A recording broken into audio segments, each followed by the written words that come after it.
Hey, well, welcome to the Watchlist. My name's Russ Matthews, and hey, you're not Laura Bennett. I am definitely not Russ Matthews. I'm not Russ Matthews either. I'm Ben McKecken from Hope Mornings. So we get a new taste, a new feel to the Watchlist today. The Watchlist is where we look at film through the lens of faith. And it's kind of one of those days where we're going to be looking at music, motor cars, miracles, and we might even be able to add in a megalodon at the end. See how I did that? Wow, I see what you did there. I see that. I don't think this has ever happened before in human history. All those things together in one sentence. All in one sentence. So we're gonna get stuck right into it because we've got quite a few films and options out there after a kind of a crazy few weeks. And the first one we're going to start off with is Chevalier.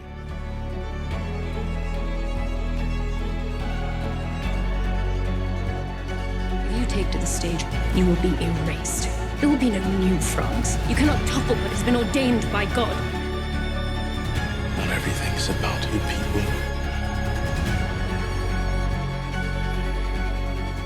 Ooh la la. I know. You. So you're feeling very French. You know, I got the accent and everything like that going. So I'll just go ahead through and describe it real quick, okay, Ben? Please. All right, cool. Not in an accent though. Apart from your own. My own accent, my own unique accent. So anyway, Chevalier actually happens back in the 1700s. It's actually in the court that has Marie Antoinette is involved with it, and Louis, and it's based on a true story, and it's a young man who's actually came from a Senegalese background. His mother was a slave. His father was a slave owner, and his father signed him up to actually go to one of the most prestigious French schools. And he worked his way up through the ranks until he got to the point where he became what is known as he's knighted as the Chevalier of St. George, and he's the first and only Creole man being. What does that mean? He's actually the head of like all the music and a kind of culture of that era in the court of Marie Antoinette.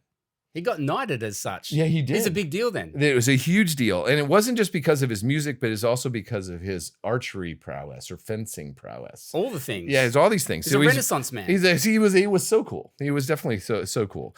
How about the movie though? And so, well, it was fascinating as a biopic, as a music biopic.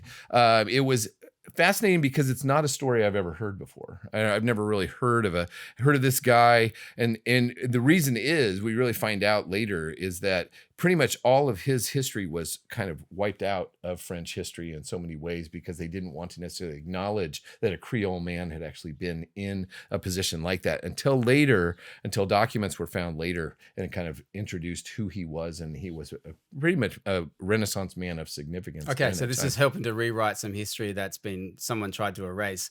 But you're saying fascinating for all the reasons of it sounds like the story itself, but the delivery in the film, how was that? Yeah, it was good. I mean, the only challenge I have with films like this is that it's based in France. That doesn't sound good. Like, what's wrong with France? Okay, not that it's based in France, that's a bad thing. But everybody keeps their accent. And so the lead actor is phenomenal. I mean, Jim High, he's been around for quite a while. He's in Waves and a lot of other films. But he keeps his American accent, and then everybody else has their they're doing English, that. They're doing their English accents and stuff, and so there's nobody with a French accent in the whole film. So after a while, you're kind of going, "Wait a minute, is this an American interpretation of this history?" Because we've seen films like this, especially that deal with American slavery and all the different horrors that came from that. It was really compelling, but then it kind of moved it into this modern English version. And so it became a little discombobulating after a while, even though the history was fascinating. And I thought they did a great job with kind of setting the tone and the atmosphere of it. I mean, even Minnie Driver is one of the operatic villains in this whole thing. Minnie Driver, in Good Will Hunting and Phantom of the Opera. Exactly. Minnie Driver. Yeah. And what about the look and the feel and the locations and all that kind of thing? Given the sumptuousness that you'd expect, it is sumptuous. Yeah, sumptuous. I like the sumptuous. But it was good. But I felt that it kind of detracted or distracted from the actual story. Was to not at least attempt some French or some kind of French accent to kind of go along with it. Overall, then. Any good? one of the things I love about great music biopics, or when we're seeing an artist that is known for their music, is that we would know their music or be familiar with it. We don't know his music because most of his music was actually kind of written out of French history. So we don't even really know most, unless you're really a music aficionado. This one wasn't familiar with it. And so it was beautiful, but I wasn't there. The familiarity wasn't there. So then is it for music lovers, but like of a particular type who may actually have heard the music, or is it for history lovers, or who is it for? I pretty much would put this squarely in the historians camp. As far as honoring it and be able to see a character that we are not familiar with and that we were able to see and appreciate probably for the first time. Because, I mean, most of us would never have really been introduced to him before. And the acting and everything like that was fine. But I probably would say that this is one that could probably wait until it comes out on streaming and be worthwhile and kind of seeing it there. So.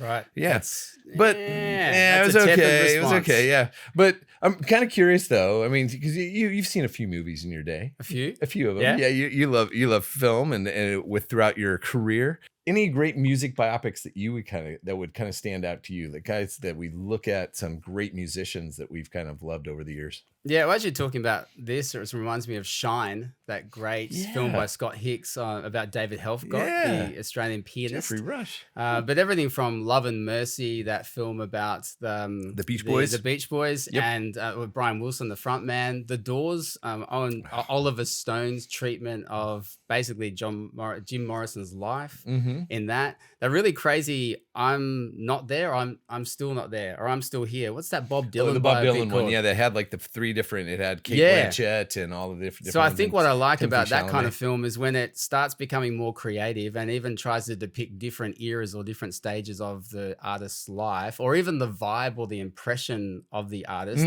as opposed to just strictly sticking with their life. So like Rocket Man and Bohemian Rhapsody were good and strong, and I like the creative flourishes of those. But even like Walk the Line or Ray, some of that I distance myself from, or I don't enjoy, because often they dwell too much on the darkness in the artist. Right. But often they're really selfish people, and they also almost try to convince you that that's not such a bad thing as long as their art's good. Right. And I'm left a bit conflicted by that. I mean, Chevalier was good, but not necessarily up to that level. So, but I mean, one thing too, though, that did kind of stand out about it though, was him coming kind of up against the challenges and difficulties of his life.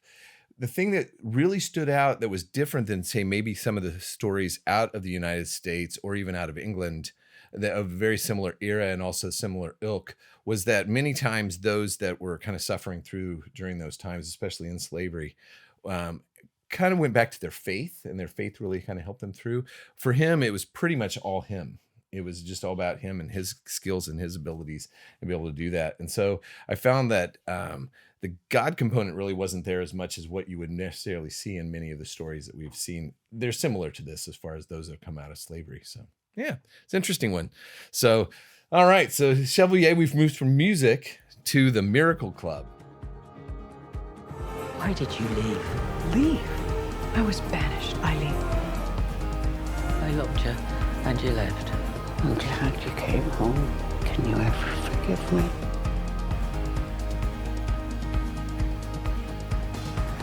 You don't come to Lourdes for a miracle, Eileen.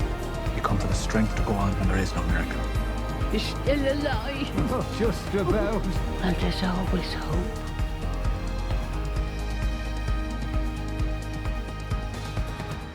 Maggie Smith and Kathy Bates and Laura Linney, fantastic actresses, but all together in the one story set in the 60s.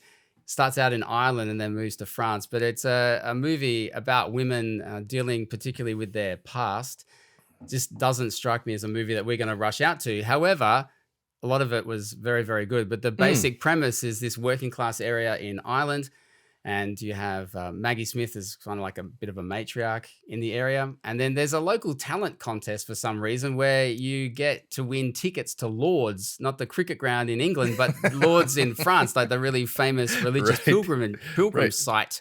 And it seems like everybody in town wants to go to Lourdes.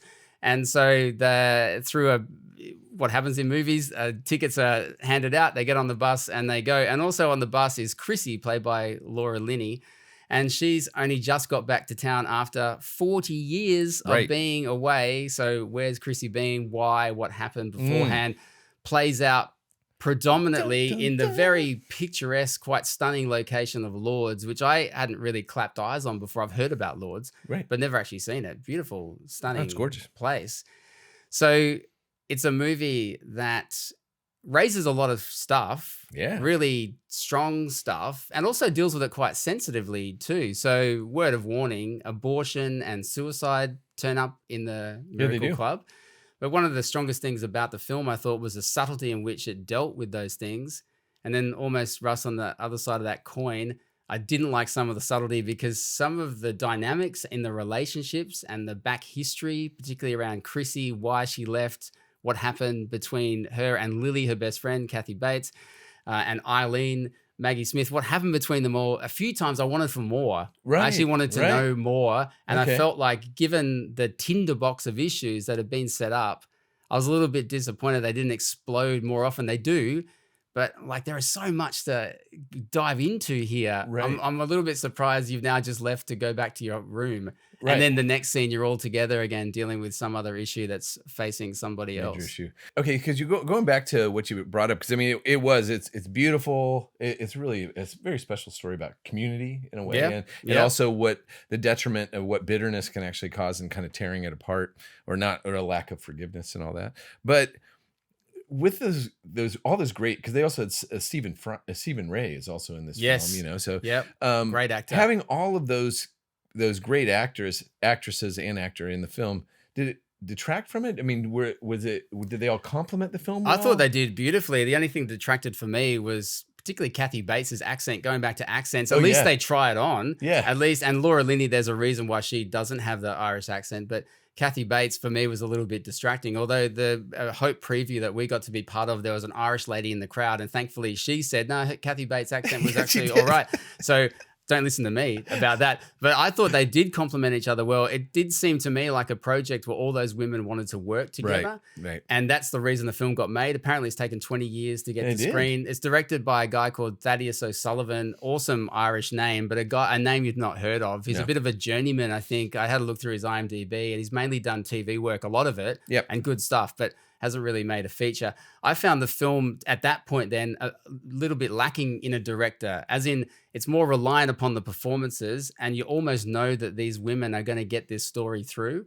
And so the treatment of the tale is very expected, particularly like how the men are presented on screen. And I know it's the 60s, and I know dudes were basically buffheads, and they weren't Renaissance men, and they weren't helping women out in the household. I get that. They worked and then went to the pub. Yeah, but they're basically a punchline in the movie. And they then go back to the bit where this is a film focused on women dealing with, as you're pointing out, bitterness and anger, but also forgiveness and where that comes in.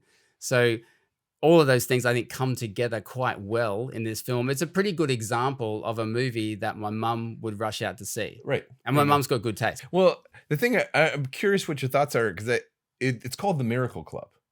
But there really aren't too many miracles that actually happen in it, do they? I mean, and so it's really not. It's not really about miracles. Sorry, that's a bit of a spoiler alert. There aren't many miracles that happen in the Miracle Club, but I reckon they give that game away in the trailer too. And it's a movie that, like, it's kind of good that it's setting itself up to not be all about miracles. And the women that are going ostensibly are going for a miracle, although even that's a little bit hazy. I thought they could have done a little bit better of configuring them of why they are actually at Lourdes. But it's really feels to me more like a treatment of ideas, miracles, forgiveness, rather than anchoring them in the Christian faith that I think is definitely the backdrop of the film. And so to me, it's a bit of a lost opportunity. There's a great moment where Kathy Bates' character talks about Jesus in the temple and his response to the commercialization of the faith that people have in him. But that's basically like left to one side. They never come back to it. I'm like, there's too many issues going on in the movie. Right. But given it raises forgiveness, and whether there's a timeline on forgiveness, and how difficult it is to ask for forgiveness, which we all know, it really presents that quite palpably at times. But sadly, Russ, I thought they kept coming back to the human answer of whether you and I can forgive, whether these women can forgive each other, not doing it in the power of the one who's forgiven us. Right. Not doing it in the one of, if Jesus has forgiven me so much, that will help to shape my understanding and my desire to forgive. I know it's a movie that largely not going to be able to contain all that in there, but I was slightly disappointed given it's called The Miracle Club, where it's set. I expected a little bit more firepower when it came to where true forgiveness comes from, rather than the old chestnut of, we can just work it out between us. Right. It will just leave it to humans to sort it out. But even though they proved that over the 30 plus years or 40 years that they had it, that they couldn't. Yes. That they really didn't, you know, Yeah. I mean, that they hadn't. And it really, even though this is a tight knit community, I really loved how it kind of showed how tight knit this community was, but yet, unfortunately, how fractured it was too in so many ways. And that the lack of forgiveness led to many of the tragic elements. It was really those forgiveness elements that led to so many of the tragedies that occurred within it. So it's a really good movie then, almost whether you see it or you don't, to talk about what's in the movie. Because given it is a story of women separated by decades and the issues they've had, and they're now finally confronting each other about those issues, what it's done to their lives, and then what might have happened if you had forgiven and healed earlier, all of that should trigger many people in many ways and in a positive way, which could be reaching out to loved ones that you have been estranged from or you have hurt or whatever it might be. You might actually go on a forgiveness journey yourself, Right. whether you see the Miracle Club or whether you don't. Right. There you go. So would you put it on your watch list?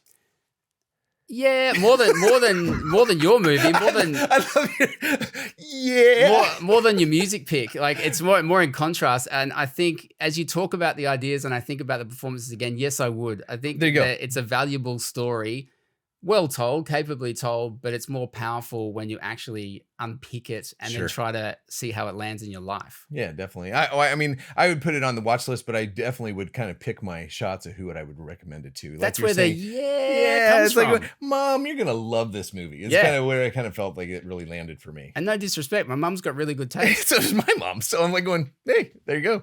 All right, hey, now we're gonna go. Where just to next? Right, naturally. You said music, Miracle Club. You said motorsports. Motorsports. Of course. Here we go. Of course, is where we naturally go. Right down the road from Lourdes, we head over to the racetrack. If you miss a line in the game, you reset. You miss it on the track, you could die.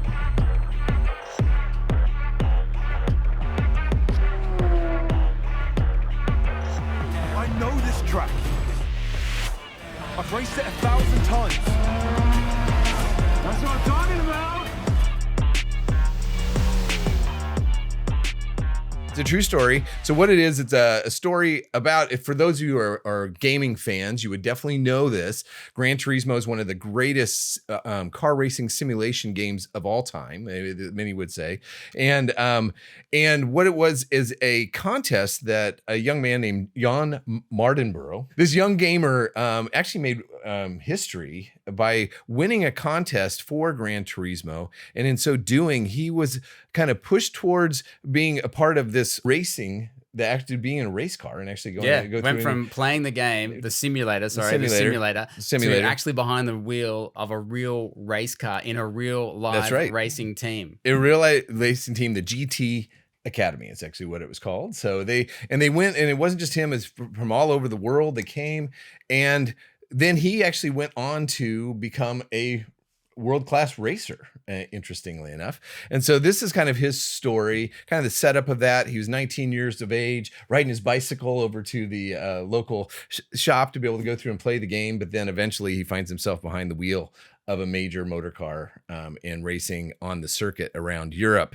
So Sounds like it shouldn't be true, but it actually is. And you know what's interesting about it, Ben, because we got to see this together, is that when I went back and saw and kind of dug into the history, they were pretty accurate with most of this. There were some things that they kind of took liberties with, but the majority of it was, and the fact that this kid actually went on to be a significant racer. I mean, he raced like 200 different races. He won different prizes. He made a good chunk of change as far as making a living as a race car driver. But I'm curious, did you like the film? Not so much. No. And I don't believe you did either so much. I think I grew to like it more after I kind of found out. It was the ending where all of a sudden I was seeing that, oh, this really happened, because the way it's kind of set up for me.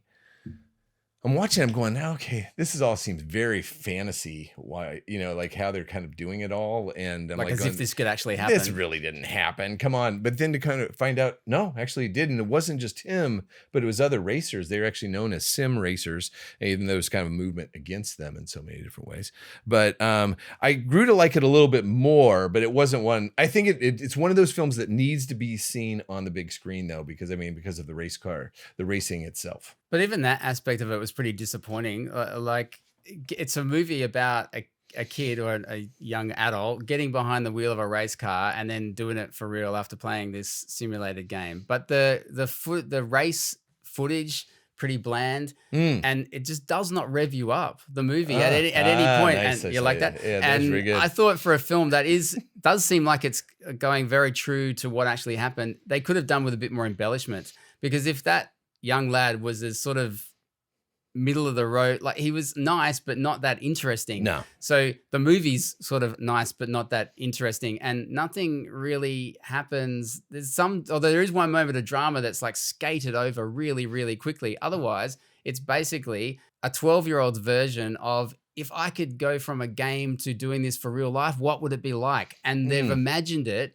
for a 12. It's clearly like made for teen boys. Right. So like that's fine. But I can't believe there's not much pulse in the film. It's directed by Neil Blomkamp, who made such a splash with District 9 and years ago. And Chappie, and then he's just like descended since then. Kind of disappeared. And you haven't really seen him much. And it's like he's not behind the wheel as the film goes along. It's like PlayStation, who are trying to make these event movies now. Uncharted didn't go anywhere, but The Last of Us, the TV show, has. Right. And so everyone's trying to create a universe. I'm sure we're going to create our own movie universe. Of course we are. Now. Yeah, that was it. It's PlayStation's movie universe is now trying to get in with Gran Turismo. And I thought it was a really lackluster and quite lifeless race movie. And we're talking about racing on a track where like a kid has not done it for real and then does, and then I'm still not enthused about it. And the co-stars are pretty good, particularly David Harbour from Stranger Things. See, because David Harbour was, for me, the first half was the best part of the whole film. Because, I mean, he was kind of the crotchety old mentor who didn't think this was going to work out. He's throwing all these insults at them, just trying to get them to do stuff. And so I was like going, okay, I'm like going, great. This is like a really kind of salty character, especially because most of the kids were very one-dimensional. And because, I mean, in life, that's kind of where they were sitting. But David Harbour was great. I really enjoyed that. But then the second part, what happens, he becomes the nice guy. And it was quite quickly. You can do this was pretty much his line throughout the whole second half of the film. And it was like going, okay. I'm like going, oh, we're just going to be nice now. I'm like going, there were some very positive moments, and he was probably one of the better parts of the film. Probably more so than, say, Orlando Bloom. He's basically the guy who came up with this idea of GT Academy, getting gamers into the cockpit of a real car. Yeah. And yet he is sort of just bland, beige, largely all the way through, a little bit like Gran Turismo. Do you think this movie will actually, though, despite what I'm now alleging, will attract younger people, particularly younger lads, into the cinema to see a movie about gamers? I think this is truly a gamer's movie. I think that they'll probably appreciate this a lot more than, because I'm not. Are you a gamer? I am not. I'm not a gamer. No. But so I can totally appreciate the fact of where it was kind of going.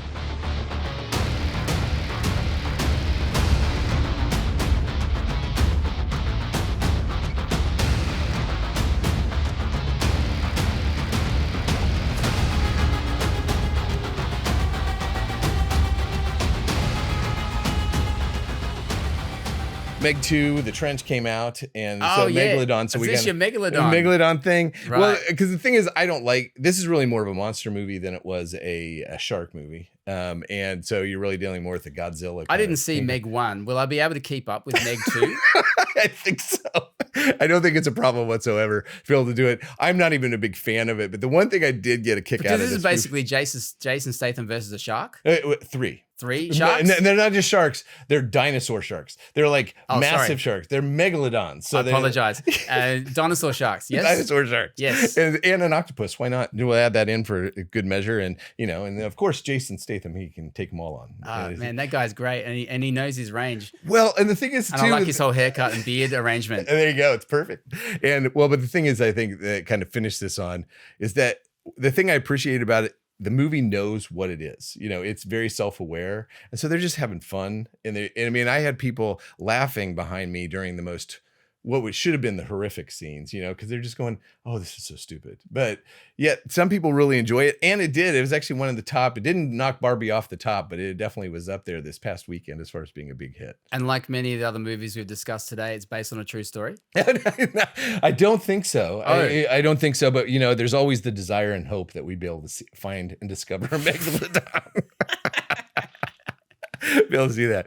So anyway, well, hey, we unfortunately this has been way too much fun, and we're just getting rolling. But the watch list. Let's see, what would we recommend this week? I guess it's the Miracle Club. Yeah, I think it's thumbs up for the Miracle Club. Not just in comparison to everything else, but it is a solid, sturdy relationship drama that raises some really significant stuff. There you go. So that would be the top of the watch list. I would probably go, maybe with Gran Turismo for the gamers. You're not so much. No, and then obviously Chevalier. Probably wait till it comes out on streaming and we'll enjoy it. There you go. Ooh la la.